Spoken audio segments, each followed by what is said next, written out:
जनता को फायदा होना चाहिए, हमारा मकसद तो वो है। अब सत्ता में बैठे लोगों को लगता है कि नहीं हमको नहीं फायदा हो रहा है, उनको नहीं हो रहा है। अरे आम जनता को लग रहा है कि हमारे अधिकारों पर चोट पहुंचाई जा रही है, उसको लेकर राहुल गांधी ने पूरी मजबूती से बात को रखा है। जननायक अपने आप नहीं बनता है, जनता उसे जननायक के रूप में देखती है, तब जननायक का नाम है। जीएसटी का नाम गब्बर सिंह टैक्स रखा राहुल गांधी ने। आज जब अपराध चरम पर है तो आप किस मुंह से पहले की सरकारों की बात करें।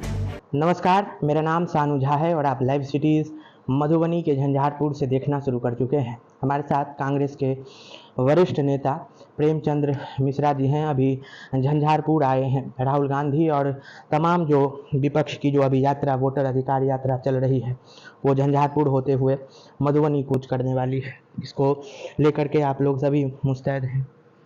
बिल्कुल, हमारे सर्वोच्च नेता आ रहे हैं जी। और जिस मजबूती से उन्होंने वोटर अधिकार यात्रा आरंभ किया है वो एक बड़े उद्देश्य को लेकर है।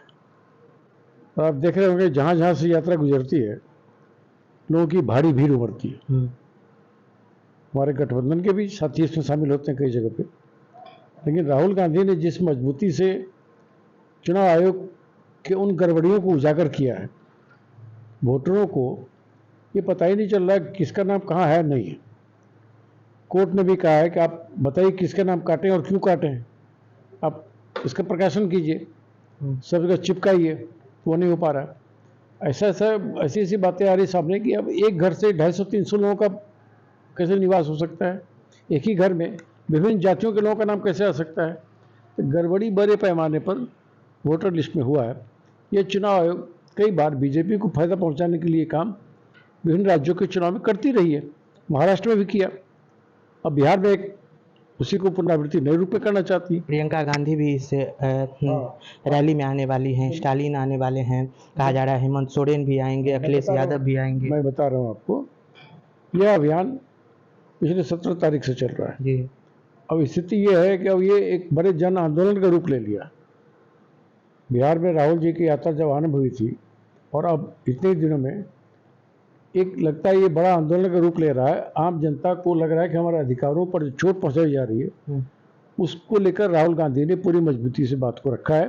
और अब चुनाव आयोग को सोचना पड़ेगा हम अपने क्रियाकलापों में बदलाव लाएं। किसी वोटर का नाम नहीं कटने पाए, पूर्वाग्रह के ग्रसित होकर काम नहीं होना चाहिए। नहीं, आपको लगता है कि बिहार में जो इलेक्शन अभी होने वाला है, आप खुद बिहार में, आपकी एक लंबी लेगेसी रही है राजनीतिक तौर पर, जो बिहार में इलेक्शन होने वाला है उसमें एनडीए, आप ही लोगों का कहना है कि यहाँ भी वोट चोरी होने वाली है? बिल्कुल, ये अभियान इसलिए तो हो रहा है, वोटर अधिकार जगाने के लिए तो हो रहा है। वोटर अधिकार यात्रा नाम क्यों रखा है इसका? राहुल जी स्वयं नेतृत्व कर रहे हैं, हमारे बिहार के विपक्ष के नेता तेजस्वी यादव जी उसमें कई जगह शामिल हो रहे हैं। और सबसे बड़ी बात, मिथिलांचल में 26 तारीख को प्रियंका गांधी भी आ रही है उस यात्रा। राहुल जी प्रियंका जी मैं समझता हूँ पहली बार। अच्छा, इस यात्रा में प्रियंका गांधी भी आ रही है? बिल्कुल, 26-27 को मधुबनी में प्रियंका रहेंगे ना।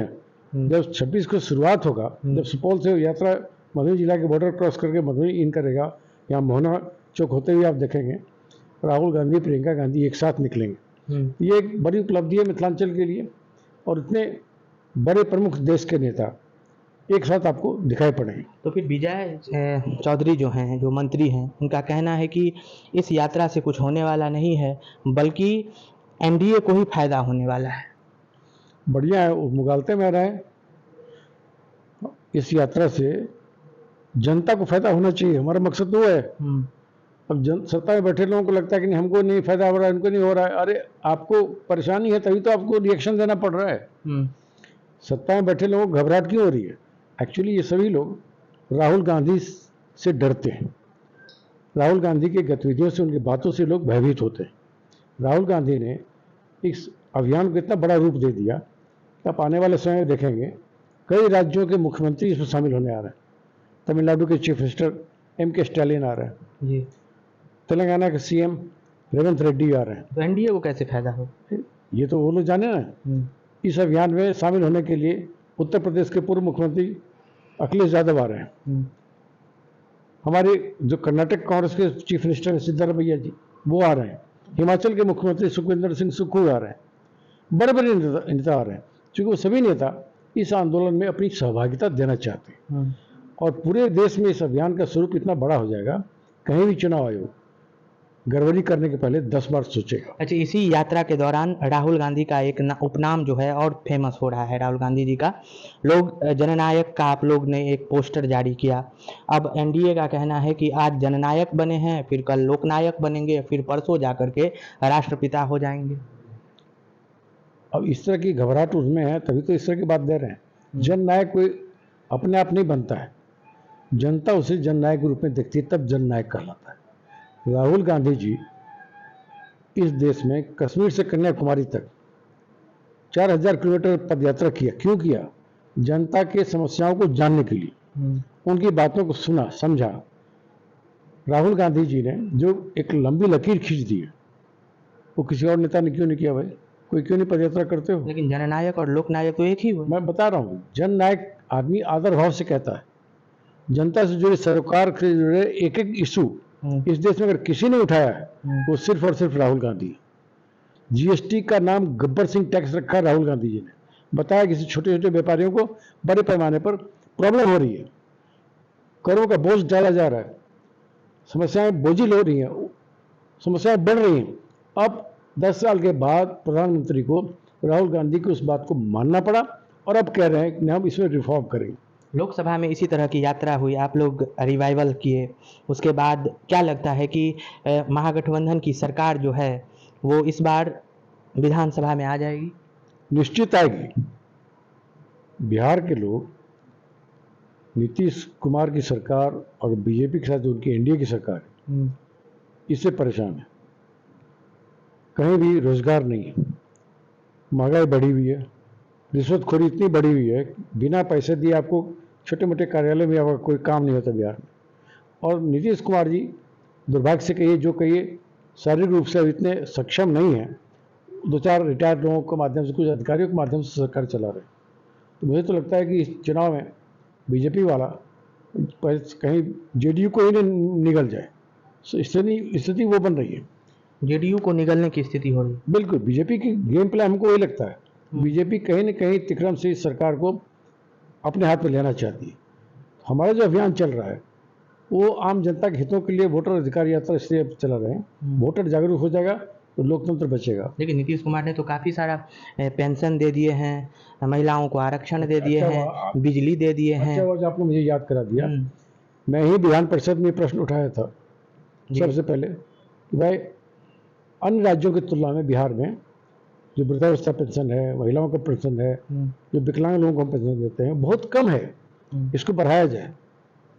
उस पर मुख्यमंत्री खड़े हो गए और मुझ पर कटाक्ष करने लगे कि आपको पता नहीं है दूसरे राज्यों ने क्या दिया, उनकी पर कैपिटा इनकम ज़्यादा है, वो दे रहे हैं, हम बिहार उस स्थिति में नहीं है, हम पेंशन बढ़ाने की स्थिति में नहीं है। ऑन रिकॉर्ड परिषद में, विधान परिषद में मुख्यमंत्री ने कहा, ये मेरे पास उसका दस्तावेजी प्रमाण है। अब क्या हो गया भाई, क्योंकि चुनाव नजदीक है, तब फ्री बिजली को लेकर के भी उन्होंने विरोध किया था। अब फ्री बिजली भी उन्होंने दे दिया है, तो जनता तो उनके तरफ झुकेगी। बिजली हमने कहा कांग्रेस सरकार बनेगी हम 200 मेगावाट बिजली फ्री करेंगे। हमारे गठबंधन ने वादा किया, आरजेडी ने भी कहा, हमारे घोषणा पत्र में भी आ रहा है, हम 200 मेगावाट बिजली फ्री करेंगे। उसे घबरा कर 100 पर आए हैं, हम 200 करने जा रहे हैं। जनता तो झुकेगी ना उनके तरफ। क्यों झुकेगी? 100 पे झुकेगी कि 200 पे झुकेगी? बड़ा चीज अगर जनता को आकर्षण भी होना होगा तो हमारे लिए होगा। आप लोगों के मुद्दे को कॉपी किया जा रहा है, नकल कर रहे हो उनके पास, चूंकि अपना कुछ है नहीं। बीजेपी जेडीयू की सरकार वस्तुतः विफलताओं से इतनी घिरी हुई है, अब वो कुछ करने की स्थिति में नहीं, सरकार चल नहीं पा रही है। लॉ एंड ऑर्डर की स्थिति क्या है हम सब देख रहे हैं बिहार में। जनजीवन असुरक्षित हो गया बिहार, लोगों को पता नहीं चलता अब क्या होगा। जो पहले का दावा करते रहते थे कानून का राज, और वस्तुतः गुंडा राज हो गया। रोज हत्या अपहरण की घटनाएं तो हो ही रही हैं। तो जब लॉ एंड ऑर्डर खराब हो गया, लोगों का जनजीवन असुरक्षित हो गया, रोजगार नहीं है, नौकरी नहीं है और महंगाई से लोग परेशान हैं, इस सरकार को लोग क्यों रखेगा? 2 ही सवाल हैं। प्रधानमंत्री बोल रहे थे कि आप लोगों की जब सरकार थी, यूपीए की जो सरकार थी, तो उस जमाने में लाल अपराध से पूरा भरा पड़ा ये बिहार था। अभी भी तो अपराध चरम पे है। तो फिर प्रधानमंत्री बोले, खुद वो अपनी बात में ही फंस जाएंगे। बोले आज जब अपराध चरम पर है तो आप किस मुंह से पहले की सरकारों की बात कर रहे हैं? सबसे बड़ी बात मैं जो कहना चाहता हूँ, यह चुनाव वर्तमान सरकार के कार्यों का मूल्यांकन के आधार पर होगा। 10 साल, 20 साल, 50 साल पहले क्या होता था उसका मूल्यांकन अब नहीं होगा, वो हो चुका। यह चुनाव पिछले 5 साल में बिहार में क्या क्या समस्याएं बढ़ी और किन किन चीज़ों को, किन समस्याओं को दूर करने में नीतीश भाजपा की सरकार विफल रही है, लोग इस पर मूल्यांकन करके वोट करेंगे। 9 बार पीएम आ चुके हैं। मान जी बोले हैं कि जो लोग विशेष राज्य की दर्जा मांग रहे थे, वो और आ रहे हैं, विशेष राज्य की जो मांग रहे थे आप लोग विशेष राज्य, उनके करारा तमाचा लगा उनके गाल पे। अच्छा, तो विशेष राज्य का दर्जा बोला था हम देंगे, क्यों नहीं दिया? बिहार के साथ धोखा तो मोदी जी ने किया हमेशा। खुद भाषण में कह के गए थे बिहार में हम प्रधानमंत्री बनेंगे, विशेष राज्य का दर्जा देंगे। नीतीश जी गुहार लगाते लगाते थक गए, अब उन्होंने छोड़ दिया। तो बिहार को वस्तुतः मोदी जी ने कुछ दिया नहीं, सिर्फ जुमले जुमले जुमले करते रहे। तो मान जी कहें कि आप लोगों के गाल पे एक तमाचा लगा है। कैसे, किनके गाल पर लगा वो बता भी ना, हमको क्यों लगा? हम तो मेरे जन सरकार से जुड़े मुद्दे उठाते रहे हैं, अभी उठा रहे हैं और आगे उठाते रहेंगे, और इस चुनाव में बीजेपी जदयू की सरकार को अपदस्थ करेंगे। तेज प्रताप बोल रहे हैं कि इस यात्रा से कुछ नहीं होने वाला है, लोकतंत्र को और आप लोग खत्म कर रहे हैं। वो उनका आंतरिक पारिवारिक मामला है, सब एकजुट है, पूरा परिवार, राजद सरकार एक साथ रहेगा, मिलजुल कर चुनाव लड़ेगा। ये हमारे साथ कांग्रेस के वरिष्ठ नेता हैं, कद्दावर इनकी लेगेसी रही है, अभी झंझारपुर आए हैं और राहुल गांधी समेत जो ये विपक्ष की जो ये यात्रा है वो अभी मधुबनी, सुपौल मधुबनी होते हुए झंझारपुर को क्रॉस करेगी। इसी को लेकर के कितनी विधि व्यवस्था सबल है, सुदृढ़ है, इसी का इंस्पेक्शन करने के लिए खुद कांग्रेस के वरिष्ठ नेता प्रेमचंद्र मिश्रा का आना अभी झंझारपुर में हुआ है। हमने खास उनसे बातचीत किया है। ऐसे ही तमाम छोटे बड़े खबरों को लाइव सिटीज़ पर देखते रहें।